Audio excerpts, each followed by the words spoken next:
What kind of multiples would you typically look at? 7 to 12x. You collect all the money before you produce the product. The next day, I pulled up my laptop and said I'm a full-time blogger. How do I make all these people happy? Oh man, putting me on the spot.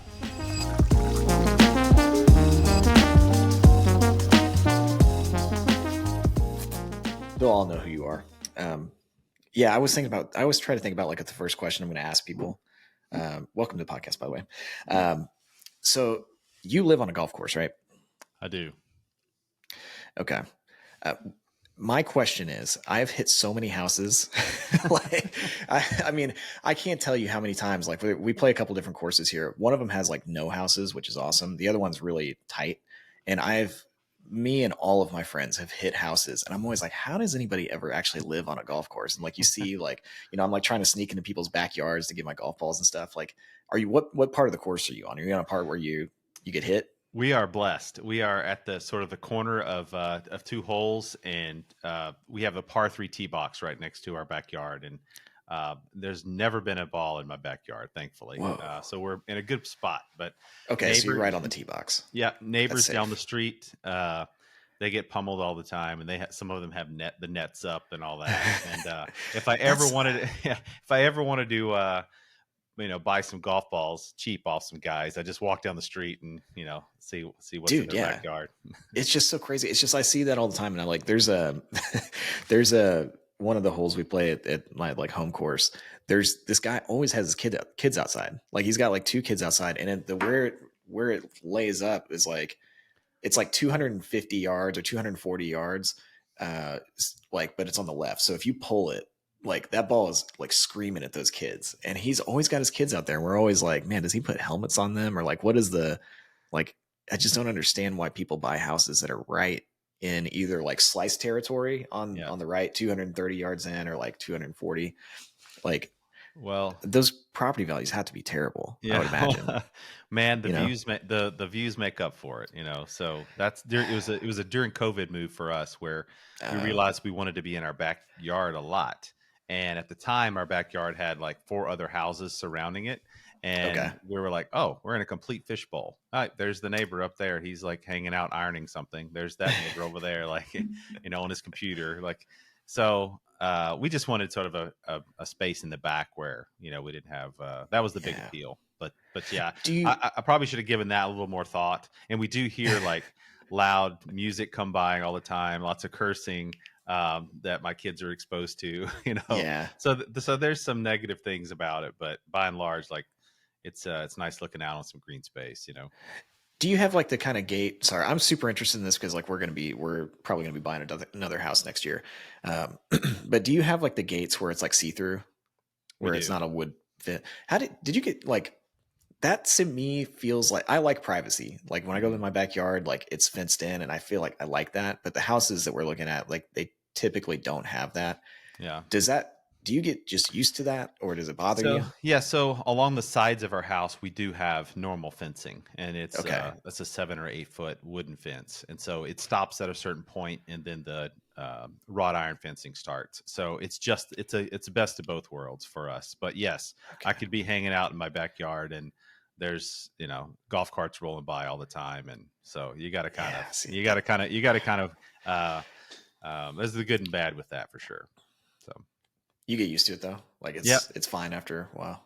Okay. Yeah. It's not too bad. All right. Okay. Well, you've been busy, dude. You've got 2 conferences now. Like, I've talked about Fincon quite a bit on this podcast, and I'm sure the people that like are just kind of loosely following personal finance are like, what's Fincon? So that's a personal finance conference that you started in what year? 2011.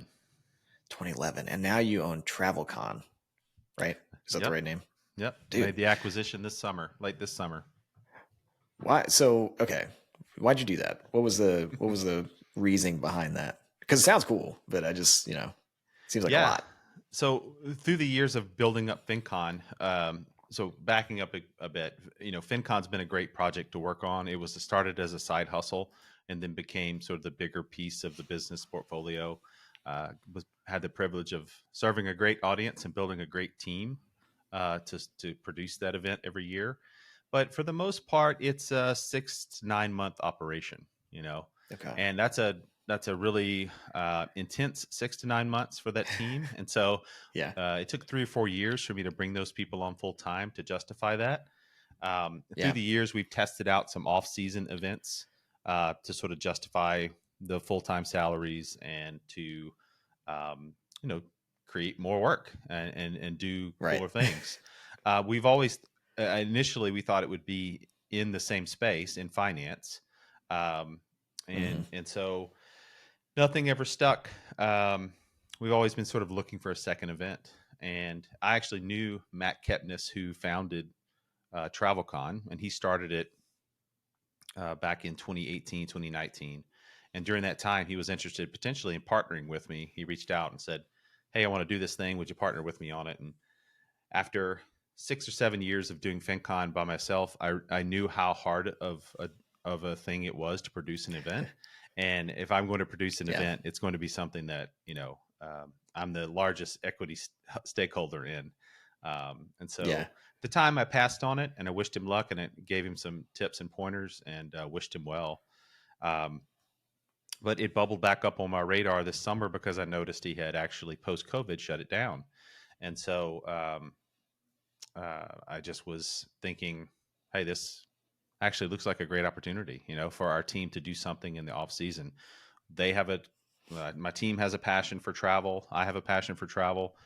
Both audiences are creator types. So you mentioned as a personal finance conference, but it's in that niche, but it's really a marketing conference for the personal finance industry, and so or a Yeah. creator conference, and so that's what TravelCon is as well. It's for creators, and so my thought was, hey, we can now have a spring event and a fall event, um, do a yin and yang kind of thing, serve a similar audience.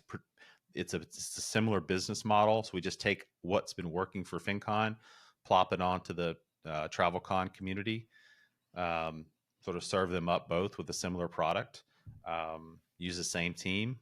It did allow me to hire one of our contractors full time, so we just brought her on Oh, full that's time. cool. So now we have 3 full timers instead of two, and we've got some a new exciting project to work on. I'm an entrepreneur, so shiny object syndrome comes along a lot, Yeah. but this one I just could not pass up on. It was I guess somewhat distressed of a buy, and so Mm. was able to get it for um, a good value, and we're rolling the Yeah. dice with it, man. I'm excited for it. Do you are the like the conferences? Because I know literally nothing about the business model. Like I just go to them, but like, Yeah. is it? I mean, do you when you go to acquire something like there's like what kind of multiples would you typically look at? Like if you were going to go sell FinCon, like what kind of multiple would you be looking at? So I actually went through that process a couple of times now, and never ended up Really pulling the interesting. trigger on a sale. So in I would say 2017, 2018, somewhere around that, I started having discussions with a Yeah. broker who's very notable in the trade show and exhibitions industry from over from England, and he educated me a lot on the multiples of the trade show industry and that they are pretty strong. Um, he threw around numbers like 7 to 12x on EBITDA. Whoa. Yep. And Dang. he showed That's me awesome. he showed me acquisitions in his portfolios that were happening on those levels. Of course, the bigger the event, Wow. he stressed anything above sort of a $5 million Hmm. sorry, a $5 million top line revenue number is going to get more of those like 10x type of Okay. uh, values. And if they have a component like a media component or a membership/association component, some type of subscription revenue that goes along with the event, they typically have higher multiples as well. And then, if of course, if you can like involve a strategic buyer, for instance, someone who's actually Mm. in the personal finance space who would get interested, then maybe the multiples could go up as well because there's a strategic interest, an additional business reason for them to be involved, other than sort of a trade show acquisition. Because think about it. I Yeah. mean, the business I run, um, I have basically 4 days out of the year to capitalize on it. If you just took it in terms of ticket sales and sponsorships, 4 days out of the Yeah. year to capitalize on it and to earn the dollar at the end of the period there. And then I have to wait a whole year to sort of say, all right, we're going to improve the product. We're going to raise prices. We're going to add more value. We're going to do these bolt-ons. Like, then I have to wait around 12 months to actually realize that value. Yeah. So the way the trade show exhibition industry grows is through acquisition heavily.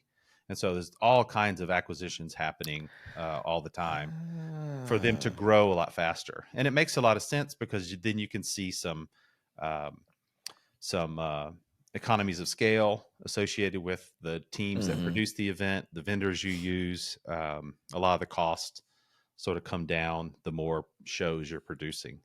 So yeah, acquisitions are a big deal, and Okay. I was sold on the man, that 10x idea sounded wonderful, because I think at the time Yeah. my EBITDA was somewhere around it was not that great. It was somewhere around, well, it was great, but it wasn't anything like spectacular.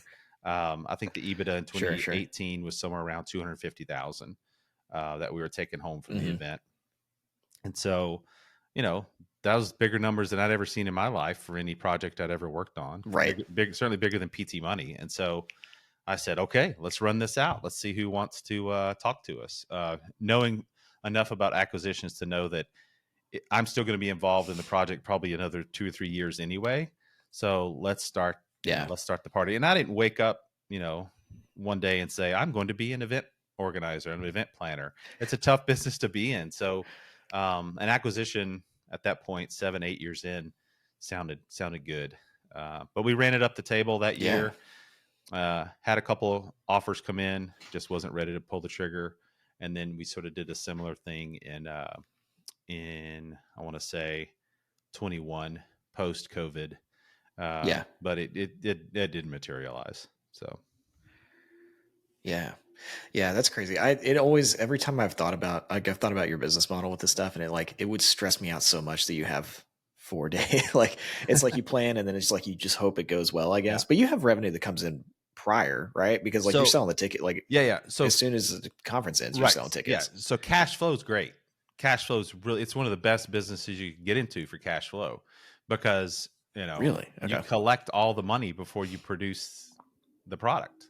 You know, I mean, Okay. Yeah, that's a good you point. have to build it, but before really display it and put it on, you've collected 95% of the revenue, or the cash, that is. So, which makes it also tricky, because a lot of things sort of come in at the last minute. But yeah, cash flow has never been a problem in this business. I mean, as soon as you're willing to sell a ticket, you got money in the bank. So, Yeah. to No, okay, afford that makes way everything. more sense. Yeah.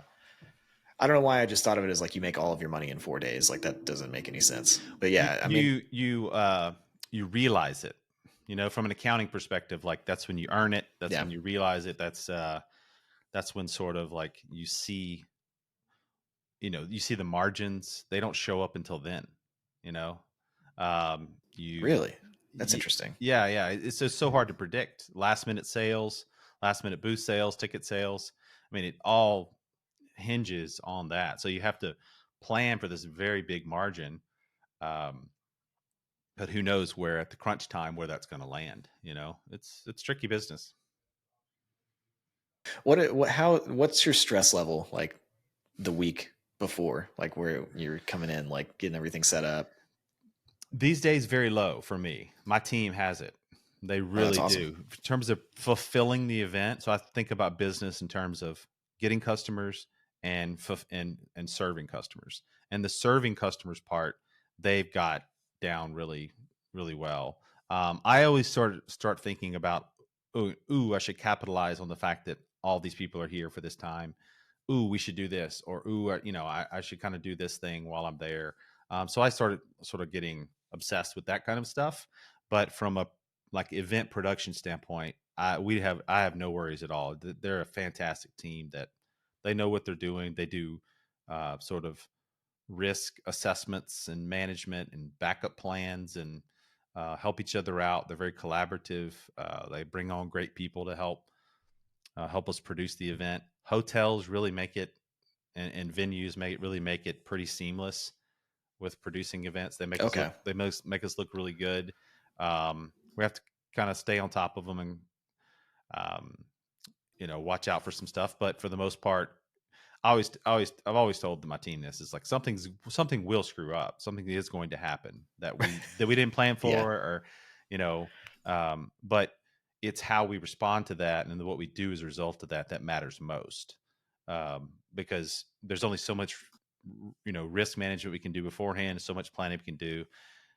Great, put your best foot forward, but something will break, someone won't do their job, or something will happen like that. And then it's how we respond and make up for those things that matters the most. And so let's just do that in a controlled, uh, low key, chill way. Yeah.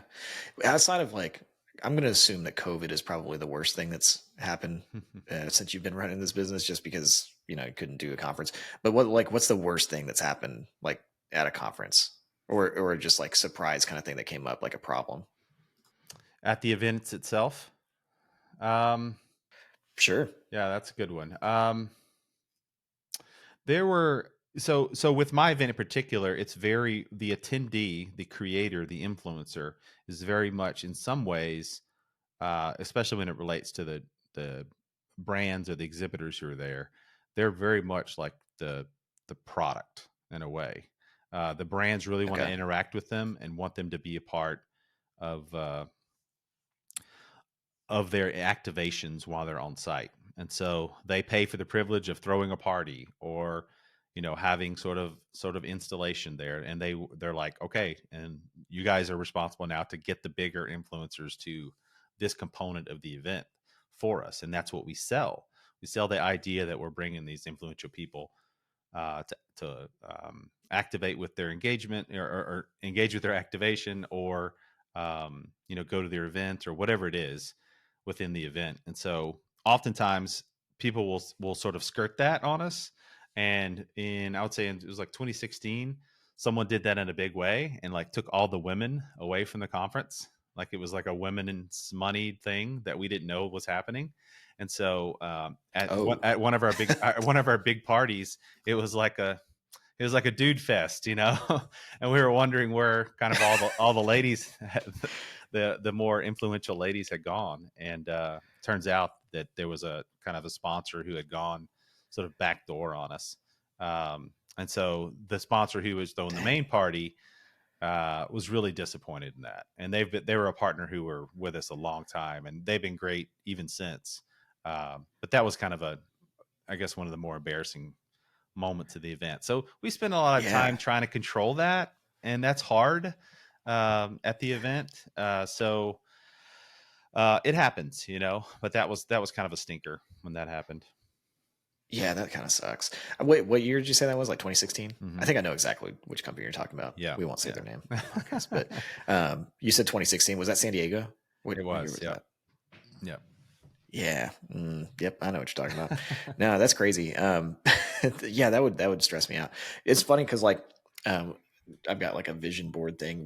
Our team's been talking about putting on a physical event. And it wouldn't compete with what you're doing, but like, for basically for our students, right? Like we have all Yeah. these students come in, all these different freelancing, things. How, like, is that a bad idea? Should I not do that, or should I do it? So what would be the goal?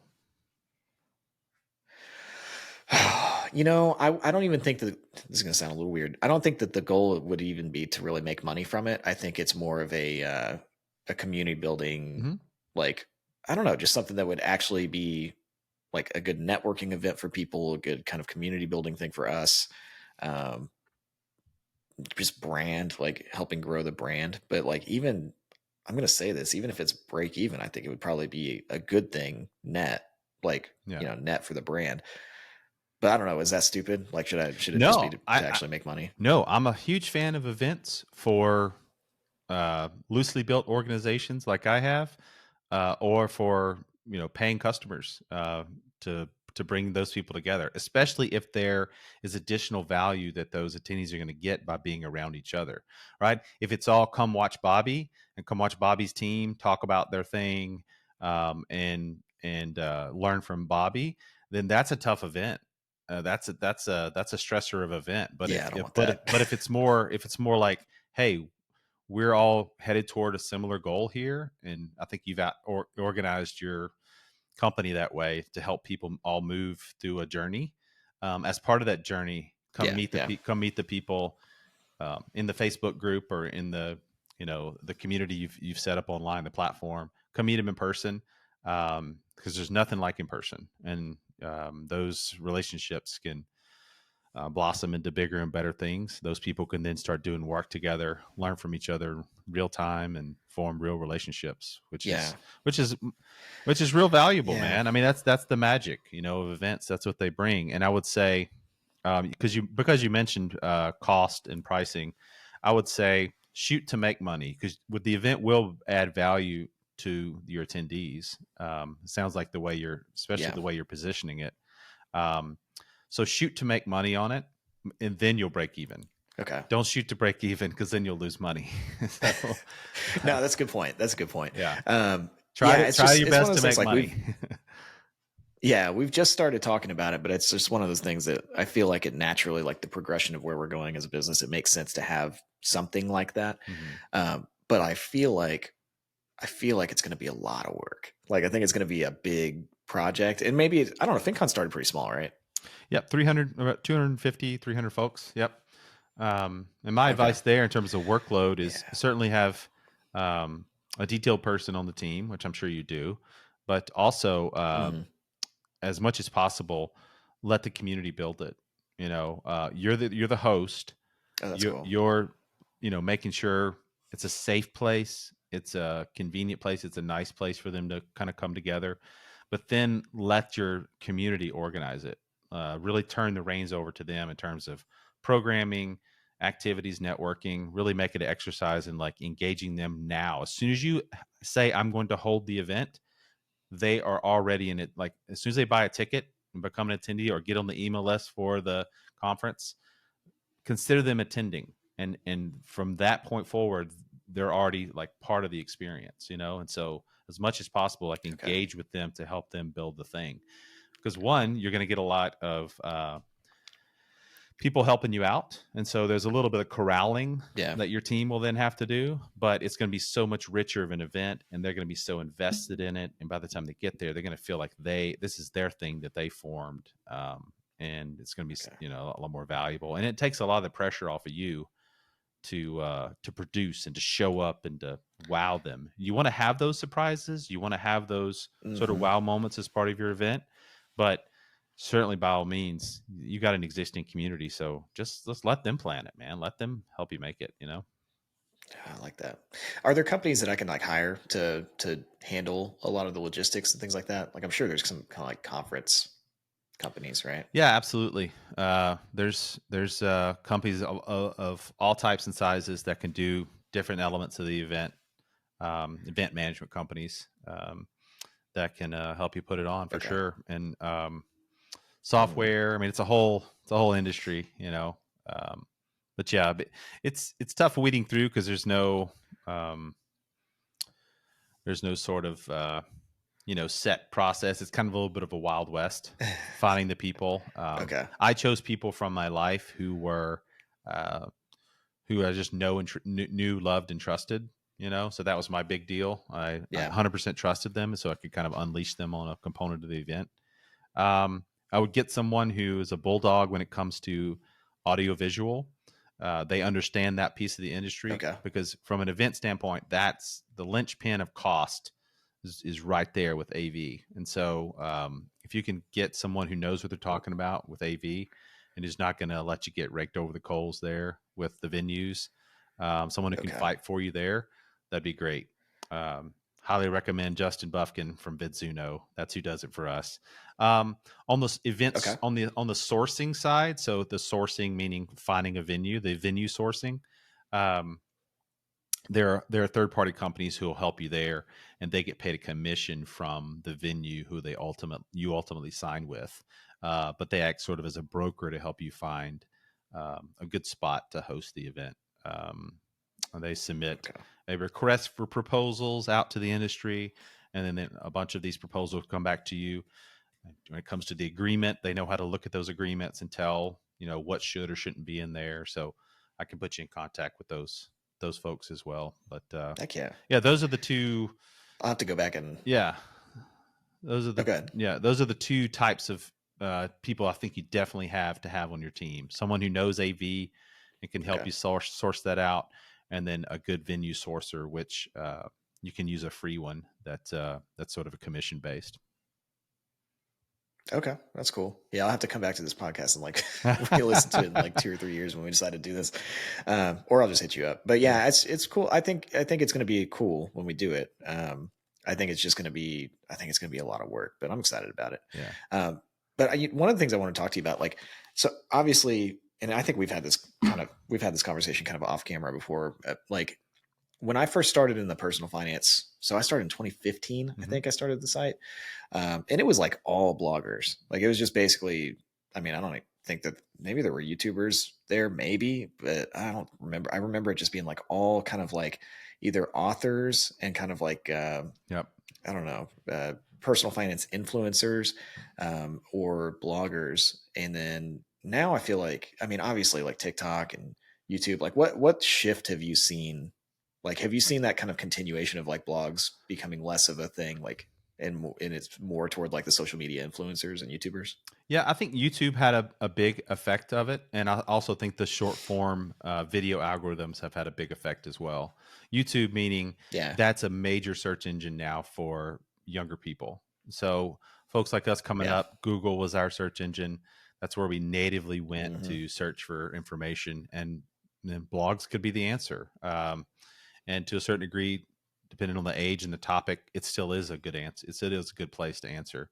Unfortunately, um, big corporations and bigger media outlets have picked up on that too, and so they flooded the zone.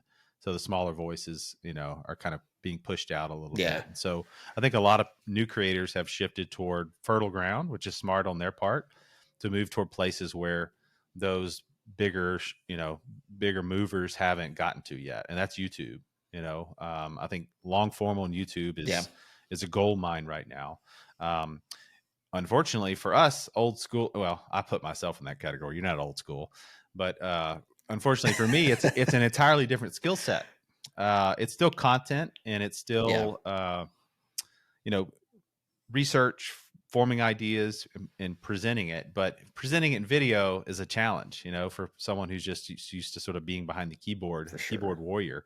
So for a lot of us, the transition's been kind of tricky. But for younger folks who have come up searching and viewing YouTube, it's not as tough of a challenge, I guess. It's still video can still be a challenge, Yeah. um, but yeah, and then of course the short form thing is where the attention is, and a lot of people are just stuck in the algorithms every day, looking at those reels. And that's where the attention is. And some people have been able to make hay or do well in getting attention on those platforms. But I Yeah. think that even that we're starting to realize that's there's not much depth to that, and so they're I'm seeing them Yep. move to long form video. They all want to go to long form video. As so if I were Okay. hanging my hat on the new blog type of blogging, it's definitely in long term video, whether it's a interview based type of situation like this Yeah. or a longer blog post turned into sort of an explainer video. Right. Yeah, it's been interesting to watch because like I mean we're still doing well with Google. Like that's been fine, but I'm watching my friends get whacked left and right.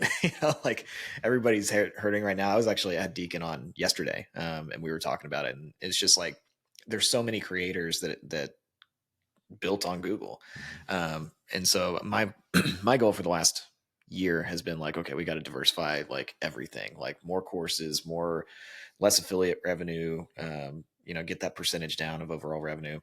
And then, yeah, YouTube. But it's funny because like I'm 35. I feel like I should know how to do YouTube, but I really don't. So I had to go out and hire somebody that does know how to do it. Mhm. And we've got him, Frankie, and then we've got two editors and they're all like in their 20s. And my head of operations and I were on a call with like the video team the other day, and we were just sitting there. She's 40, and we were like, we feel so old. Like it's so crazy, like hearing these like 20-year-olds talk about like video and content creation, and like you're just sitting there going like, I don't even know what they're talking about. Like, I'm just, Yeah. I'm just like, got to get on here and just read whatever they told me to say on camera. But it has shifted. I feel like it happened so fast where it went from Mhm. like I knew what was going on to like now it's video and I'm having to relearn again. Yep. Um, but I think you're right though. I do think it's like YouTube is the new place to go, and that's what we're doing is just long form content, and it's really Yep. interesting. It's like you have to be really good at it to get your stuff to stand out. Yeah. You know, But um, the cool thing about the diversity of platforms we have now is if you at least get this down, even if this doesn't win right away or it takes long to get going, you've created a beautiful product that can then be distributed across everywhere else. You know, so yeah, this can that's be true. chopped up into a million pieces and put across all the other places where it's easy to get attention because Yeah. that's where people's eyeballs are. You know, they're not necessarily searching for it, but you can sort of get in the stream with everybody and gather attention. Do you for FinCon? Do you have conversations with the team about making I don't know, just making it more I don't know, YouTuber friendly and like social media influencer friendly and like trying to attract more of those people? Yeah, I mean, to be honest with you, from the start, we've had those conversations. So, FinCon was started, remember, Really? as the Financial Blogger Conference. I don't know if you even know that, but Yeah. the second year, I said, "Oh, I knew that, okay, but okay, yeah." I was like, yeah. "Yeah, that's too." We've got a bigger thing going here, so let's just call it FinCon, and then invite podcasters. At the time, I don't think I would have called them YouTubers, but video Yeah. people or something like that. So yes, we're constantly sort of thinking about what to call our tribe of people and who to include in that scope. Um, and so what we've landed on currently, so to be, I mean, we went sort of from blogger to podcaster to YouTuber. Then we went Yeah. through a weird like influencer phase where we started talking about influencer, and that had such a short life. And so it was so apparent like a year, 6 months to a year in that like there was a negative connotation with that word. And so we shifted away from influencer, and I think creator has kind of come in and replaced it. And so we're kind of hanging our hat on the creator word going forward. And that includes creators of all types: bloggers, podcasters, YouTubers, short formers, long formers, influencers. And so what we're trying to focus on is less the medium now and more of the journey. So coming out of Yeah. this year's FinCon, I realized that we had gotten big and bloated in 2019, and it's taken us Mhm. 3 years post 2019 or almost four now to figure out that our umbrella was too big. Yeah. So we had Yeah. some things that kind of happened in there that sort of disguised the fact that we weren't like really like serving our audience well. Mhm. But this year it became more apparent, and I saw it, and I was like, "Oh, we have to refocus our who we're like what we're who we're serving, and specifically like the journey that we want to take them on." So for this year moving forward, and we're doing this with TravelCon as well, we're going to focus on taking people from part-time creator to full-time. So Okay. That's cool. that's what our and that's number one. So we're calling it Go Pro, and then number two is Scale. Okay. So we've got two tracks next year. That's cool. One is GoPro and one is Scale. And so someone like you would be a good candidate to check out the content and be a part of the track on scaling, or certainly to Yeah. share your story on the both the scaling and the GoPro tracks. And so that's the Yeah. journey we're going to take people on, but it's going to be across all those mediums because I still believe in blogging. I still believe in podcasting and YouTube. I think they all have their place. And we as a show feel comfortable trying to serve them all. Um, and so I think if we focus on the journey that we want to take them on, that'll at least like give people confidence that they can kind of insert themselves in the community and be a part of it and go on the journey with us, you know? Yeah. No, I think that's so smart. I mean, it's what's so weird about. I mean, when I started, it was like, and God, I keep saying like when I started, it was only like 6 or 7 years ago. But I feel like in internet years, it's like dog years. Um, but I mean, it was just a blog. But now it's like if you want to grow. I mean, really, it's like if you start a company like what I have, or like you become a social media influencer, you're really starting a media company, Yep. right? So it's like you right now we have the blog, but that serves like a purpose, and then we've got the YouTube channel which serves a purpose. Now, I've got this podcast. We've got, so it's like you kind of need to know all of it, sort of, Yep. or at least like be aware, because now they are so integrated where it's like you said, like we're going to cut this podcast up, we're going to share it on social and do all that stuff. Like back in the day, like I was just writing Right. words, I'd write like 1,000 words and email it out. So I think that track is smart though too, because like I have noticed, like as my business has grown, it's like there was a period of time, there was like a year, maybe 2 years, where I was like, I love FinCon, but I don't know, like outside of like the relationships and the networking, I was like, I don't feel like there's like a thing that I need to go to, like from Yeah. like from a content standpoint. Yeah. Um, but that I did feel like this year there was more of like what I Oh, needed, good. which was cool. It was yeah, and it was like even just having who did the podcast? It was like Billion Dollar Creators. Yeah. Who was Convert who are those kit. two people? Yeah, ConvertKit. Yeah, yeah, that was a great. I mean, to me, that was really cool. Like the team loved that. That was cool for me to like start thinking bigger. Mhm. So I'm glad that you're going down that route, because I do think there's a lot of Yeah. people that could benefit from Yeah, that. and just to be frank, I mean, FinCon's a great community. I love it, but when I started it, it was about that was what it was for me. It was about me being able to make, because I had just made the leap to a full-time blogger at the time, and I was Yeah, super stoked about that. I was excited about it. I was looking forward to like sharing that with other people, and then I was interested in scaling up what I was doing. It was a yeah, business event for me. It really was. It was a entrepreneurs event that I had created, and that was the passion behind it. Um, FinCon got a big umbrella. We started the Big Ten idea. We brought in a lot of different types, a lot of different um, agendas and motivations for being there, and that helped the event grow, which was cool, and made me a lot of money. I guess you could look at it that way, and made our event yeah, bigger and better. But I think it also introduced sort of maybe some voices or some ideas that weren't like central to that initial cause. Like I'm really passionate about escaping traditional career paths, corporate life, and sure. moving on and becoming an entrepreneur. And for me, it was personal finance blogging that did that.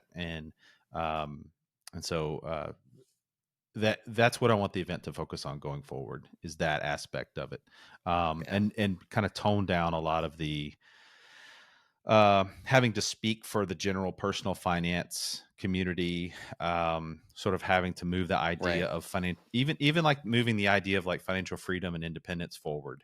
There's other conferences that can do that better now than us.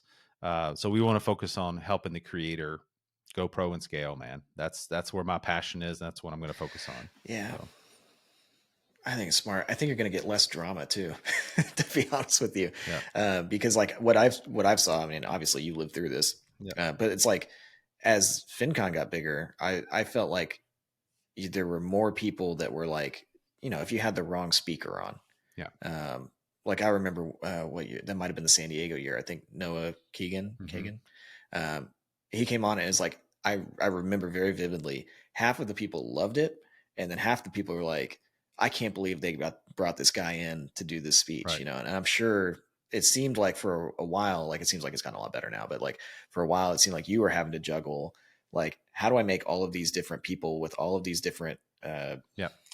agendas isn't the right word, but messages and like different people that they're talking to. It's like, how do I make all these people happy? Yeah. You know?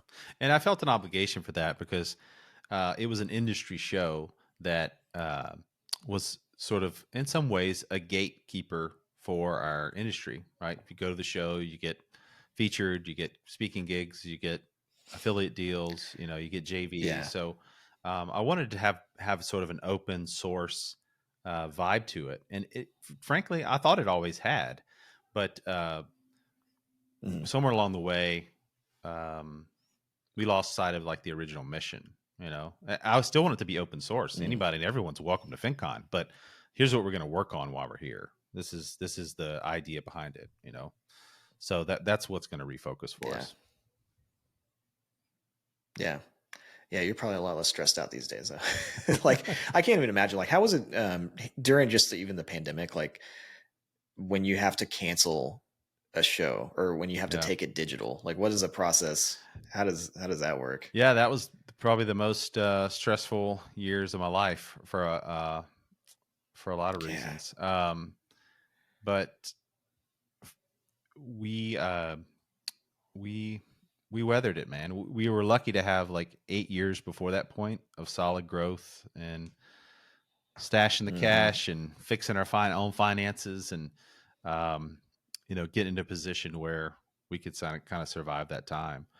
I was also blessed enough to have acquired event cancellation insurance um, with the pandemic Yeah, rider. that's a smart call.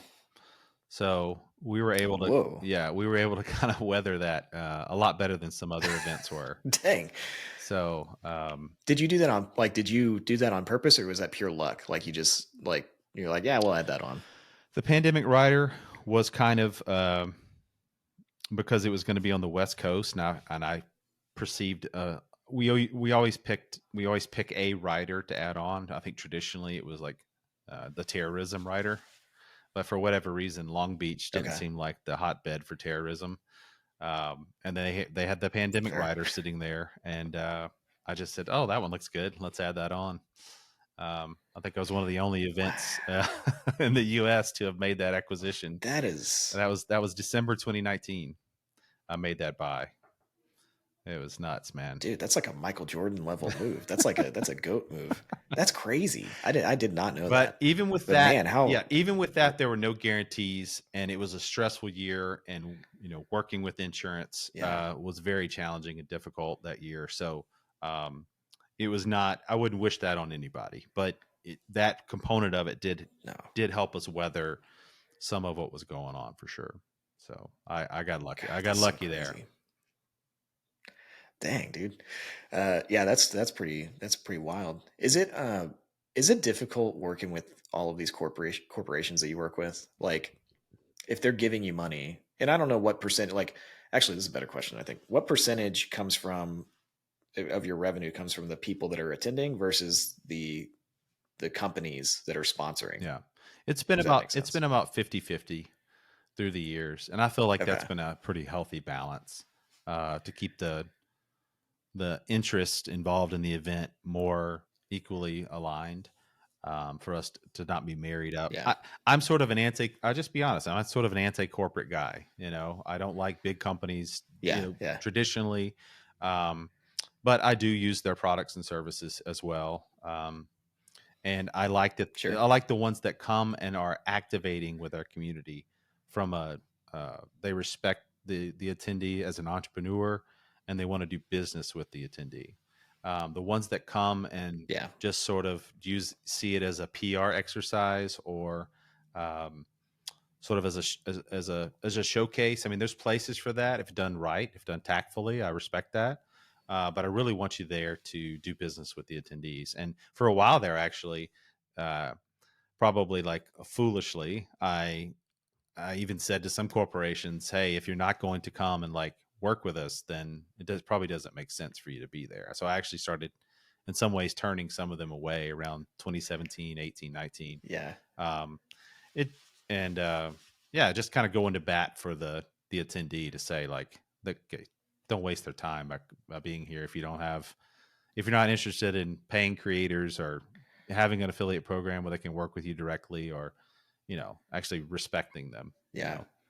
But yeah, Okay. that's not my strong suit. I typically have outsourced the sales role. I still have to do a little bit of it, Yeah. but um, I've got someone else talking to the brands typically. Yeah, that's probably a good Yeah, idea. and How and I sort of I go to mean, I sort is of are they difficult to work with? um not necessarily. I mean, I think if you're upfront and honest about how the event works and how what you can provide for them, because I am genuinely interested in providing them with relationships with creators, because that will then help Yeah, the yeah, creator to further their business. So that's always been our pitch, is like, do you want to come face to face to meet these people? Because you could send them emails, you could connect them through the affiliate platforms, but if you really want to have like a gauge relationship and get to know these bigger influencers and creators and affiliates, they come to the show and like buy them a beer and hang out and like really talk about a Hmm. deal there in person and form a real relationship. And so that's kind of always been the pitch. And if they bite on that, then, we even tell them things like, we know all the folks who like talking about insurance at our show or talk about budgeting Hmm. or whatever, or side hustles. So we can actually help you drill down into Yeah. those people when you're at the event. So that's kind of our, pitch to them is we can help you connect, and some of them value that. Yeah. Some of them it's intimidating. Some of them don't have a lot of time, so they're just stuck sort of in the platforms and in the emails because that's all they can sort of afford to engage with. Coming to events a big deal for a brand, especially one who sort of Yeah. has a bigger reputation or doesn't want the event to end up making relationships worse, right? Um, so yeah, Yeah. that's always been my pitch. And if brands can sort of meet me there and respect me there, then it's usually a good relationship. Where it kind of goes sour or goes a little squirrely is if it's all about them just sort of presenting their thing. Like in the end, it's very much like they're somewhat like purely like trying to use the event to broadcast this thing, and Yeah. those conversations don't typically go that great. It's like come in with like, Yeah. how do we get our CEO on the main stage to talk about product XYZ? It's like, okay, uh, we can talk. I guess we can talk about that, but that's probably going to fall flat. It's gonna be the worst thing we could probably do, you know. That shows they don't really Yeah. That would suck. that shows they don't understand our event. Even though in the past we kind of did that sort of stuff because, if someone starts waving $50,000 checks around, and here I am sweating the cost of Yeah. the Yeah. event, I start looking at things like that. But as the event grew and my maturity in with the business grew, my confidence grew, I guess, I've been able to kind of guide those Yeah. conversations. What's the, out of all the companies that have come in to work with influencers, like who do you think has been the best? Like who's done the best job of like, I don't know, really creating good relationships with influencers and bloggers and YouTubers and everybody? Oh man, putting me on the spot. Yeah. Yeah. um,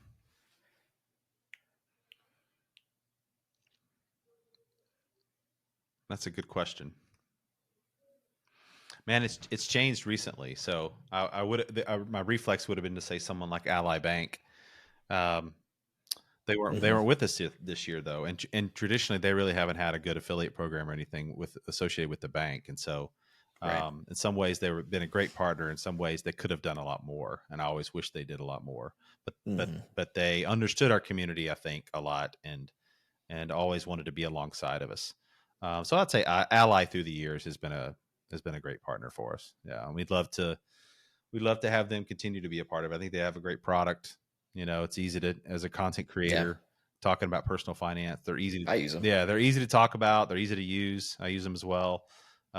So in that regard, it's great to have them there. Someone like a Vanguard has always been great to be a part of the show, just because again they're easy to talk about. But again, sometimes they don't have the best activations for creators as well. Um, so I Sure. think the ones who bring an affiliate program to the show and are looking to sign people up are some of my favorites. And then also bonus points if you're also there creating content. Either you're doing it yourself or you're engaging with the community to do content. Hmm. Because I mean, we're a bunch of content marketers, and so to me, Right. it's a wasted opportunity if you come to the show and you don't have a plan for content while you're there. I mean, bring your social media person and have he or her go around like making videos with awesome creators. Invite them to your booth to do a video, asking them a few questions. It's as simple as that. It's like, how do you get the best influencers at Fincon to come by your booth? Just promise to put them on social media. I mean, they all want to do content, so Yeah. engage within that. So the best brands are the ones that I've enjoyed having there. Are the ones who will do business with us and who do content while they're at the show. Yeah, that makes sense. I do want to back up a little bit because I realized I don't actually know how you got into all of Mm. this. Like, I've just known you as like FinCon Oh, guy really? um, for years now, but like, yeah, I don't really actually know a lot of your backstory of like how you got into the blogging, and I know it eventually turned into the conference stuff, but like what were you doing before you started all this stuff? Yeah, so my dad's a CPA, and so I came up trying to avoid becoming a CPA, but that was where I ended up. I had a good I had a good Yeah, natural knack for it. Got my master's in accounting, went to CPA, got my CPA, worked for sort of the big four accounting firm for a while, worked for some mid-sized firm, found yeah, myself into corporate finance, behind, in a cubicle, just good salary, but not much in terms of like enjoyment for my career path or anything like that. It was just a nice paycheck. And around that time, I was surfing the internet and found personal finance blogs. Guys like Jim Wang at Blueprint for Financial Prosperity, or JD Roth of Get Rich Slowly.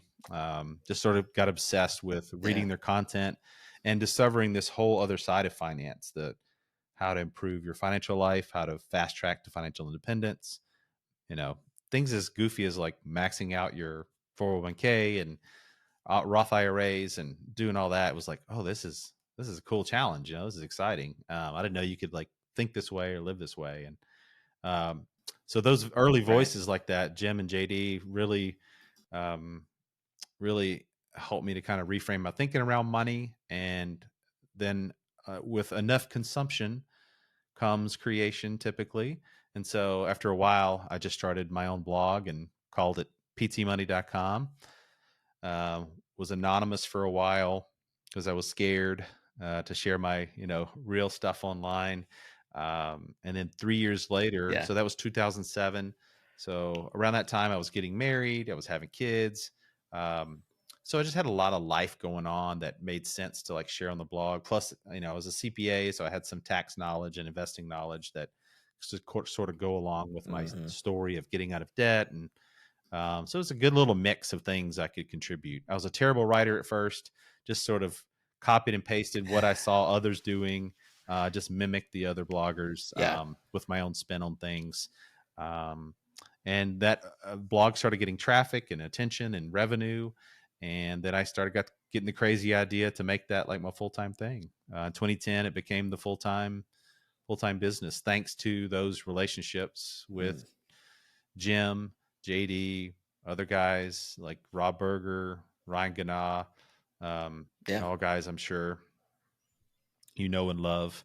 But they poured into me and allowed me to kind of become a full entrepreneur and have my blog at ptmonday.com. And then a year later, I needed another side hustle, I guess. So that's when Fincon came along, So yeah, man, that's the backstory. what was the transition like? What was the transition like, going from like, did you do like when I quit my job, I wasn't making any money Mhm. from the blog at all, which was kind of a wild move. I don't know. I wouldn't do that now if I was doing the same thing. But like, did you have like some level of like I've reached X percent of my normal day job salary and now I'm going to make the leap? Like, how'd you do the transition? Yeah, so it was sort of going to go like that. When maybe I got to 50% or 75%, maybe I would consider it. But my wife and I are both pretty risk averse people, and so it felt like it was going Hmm. to be a bit. I really needed to grow the income a lot more.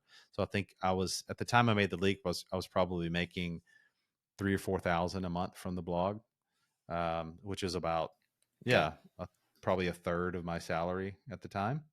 Um, Hmm. so it wasn't a lot. And my wife, Teresa, we had just had our first kid.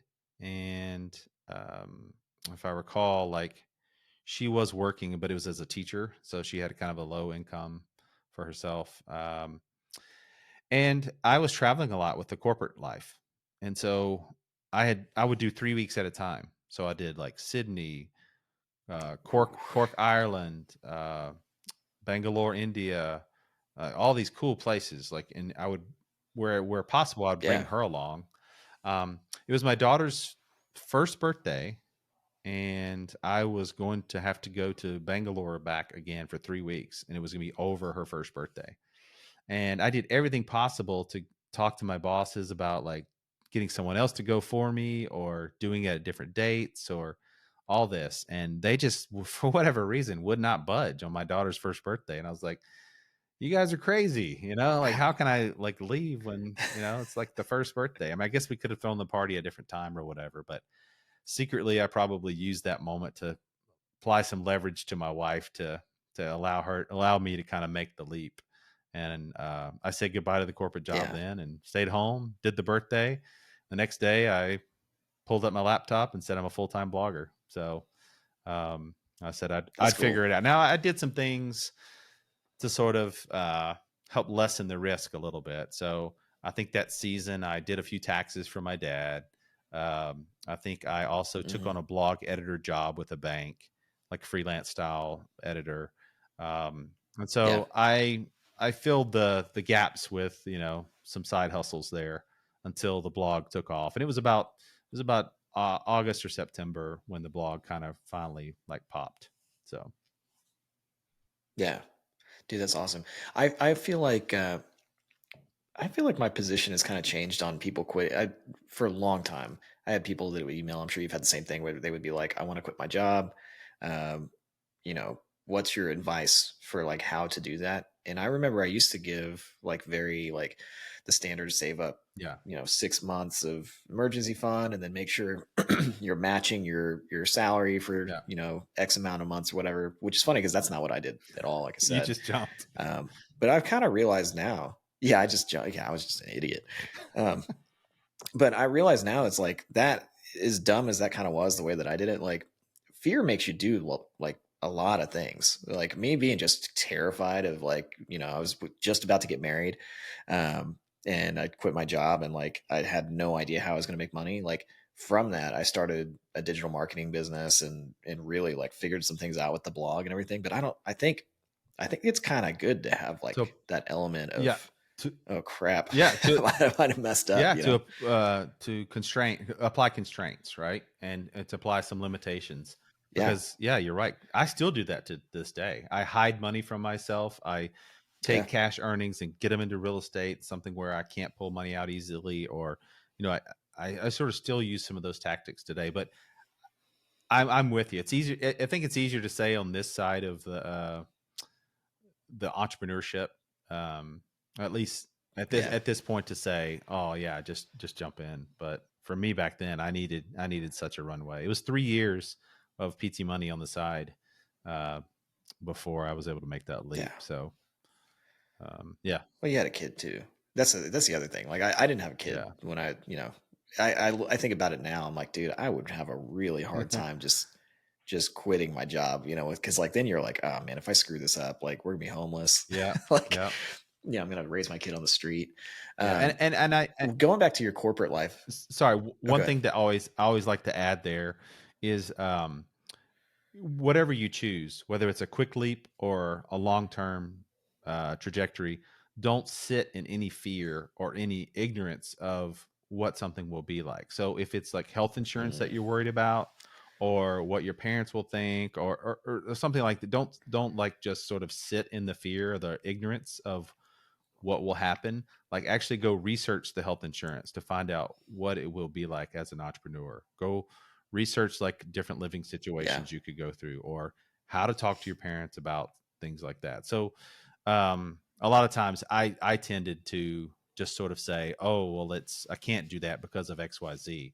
And it's like, really, like, do Yeah. you really believe that? Do you really know that, or are you just thinking that? So never just sort of sit with the monster in the closet, thinking he's in there, but just go open the damn closet and discover him. Yeah, that's great advice. Yeah, it's so funny. Like you're definitely a smarter person than I am. Because like I didn't even think about that stuff. I just had this like blind faith that I was gonna make it. Like just like I'm just gonna, and I don't know if that's youth or what that is, but I just had this like yeah, I'll just figure it out. Fortunately, I did. But I also think a lot about like I very easily could have just completely failed. Like I think just I've got fortunate and made some good decisions, but man, like there's a lot of stuff that I didn't even think about health insurance at all. That's awesome. Like I didn't realize how much that sucks as an entrepreneur. It was like that. I mean, God, my wife and I just got decent health insurance maybe 2 years ago, but there was like years where it was like we were trying to do the health share thing, and Mhm. What then we had a kid, and then trying to do health share with a kid Yeah. sucks. What are you doing now? What were you gonna say? Private. We have just a private insurance that we bought. I mean, I think we got it 2 years ago, and it's still high deductible. Like it's still not like amazing, but it's way better than the health share stuff. We were on Liberty Health Mhm. Share, which not to talk crap about them, but like Yeah. I think they still owe us money from like 2 years ago. Mm. They just I think too many people signed up for that service at the same time, and we got it when I didn't have a kid, and it was fine for that because like we barely ever went to the doctor. But then once you have a kid, then all those bills start coming in, and you're like, trying to get reimbursed because you pay cash out of pocket for all the expenses, and you try to get reimbursed. It's like, and then they're just like, oh, sorry, we can't pay you for whatever. Mm. It's going to be 6 months before we can even cut you a check.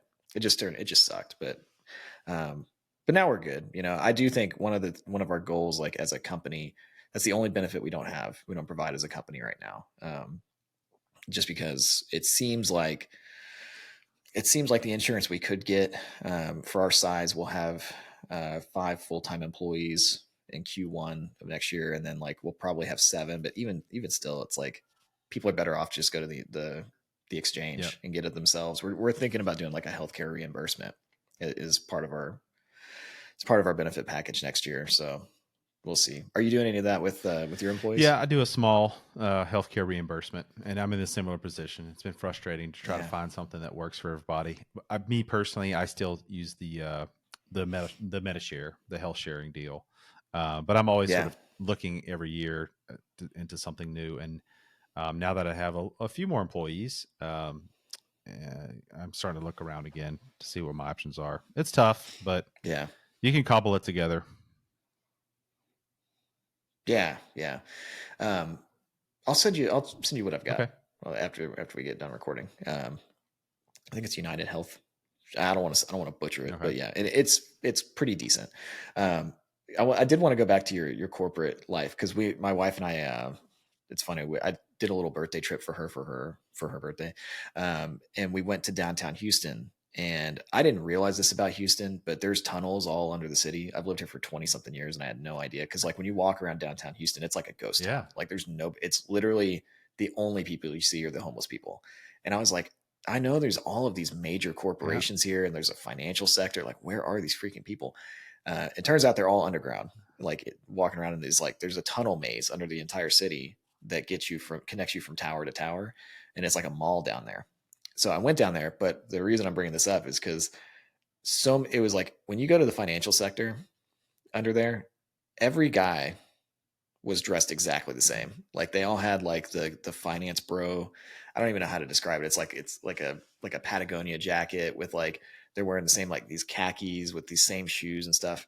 And it made me realize one how lucky like that we are to be able to like not have to live that type of lifestyle because you could just see they're like cogs in this like grinding machine of just like they're Mhm. trying to move up a floor and get the corner office. And like, what was it like being in that environment? Like in just a total corporate Yeah. environment? Like, is it as soul sucking as it seems like, or is it actually not that bad? Yeah, for me, it was bad. It wasn't for me from the start, and I knew that. So I think when I went uh, to the Big Four accounting firm initially, I think I showed up with a goatee, and my partner pulled me into the office the first day. Nice. He's like, "What's that on your face?"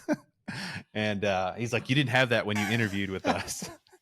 I was like, "Well, man, it's Oh my my goatee, gosh. man. You don't like it?" And he's like, "No, that has to go. You have to be done with that." So I was literally like Whoa. slapped across the face with that the first day of my corporate life, and more so than that, like I didn't feel like it was a place of like growth, growth mindset or collaboration in a way. And I'm sure there are companies out there who are like that, even at scale, who have a good growth plan for people and are very collaborative. But I always just felt like it was kind of a cold, unwelcoming environment, and maybe that's because I was an auditor, and so people didn't want to talk to me. Yeah. Um, but Yeah, I can yeah, see so that. I got it on that side, and then on the with my internal teammates, the auditors, I always felt like we were sort of making up for our life in other ways. Like we would, after work, we would work like a 12-hour day, and then we would go out to the restaurant and the bar and just eat way too much and drink way too much and just sort of rinse and repeat like all the time. And it was, it was like we were having to make up for, we were just having to, have a crutch always for the life we were living. It's funny you mentioned the Houston tunnels, because I was one of those guys walking through those tunnels in 1998. I actually worked for Really? Enron in their tax department for a summer. And so I definitely remember those. And yeah, I was one of those cogs, but knew it. I knew I just didn't feel right. And when I would work for CPA firms, I would bring a tax return to my partner, or some audit work to him, and talk about the business. I'd be excited about the business that we were working on. And I said, wouldn't it be cool to own this business? And I was like, would you ever like want to own like this, or do some of this real estate, or invest like this, or whatever the client was doing? And I remember one of my partners was just like, no, man, I just like doing this. I like doing this part. I like helping them. Being on this side Wow. of it. And I was like, oh, I'm an entrepreneur. I'm not an accountant. I'm not Yeah. I'm not a I'm not a service providing accountant. I'm more on the I should be on the other side of the table. So that was kind of my experience through the Yeah. years. I wanted to yeah, get out as quick as possible, but I didn't know the path. And the money sort of had me Yeah. trapped a little bit. It was really good money.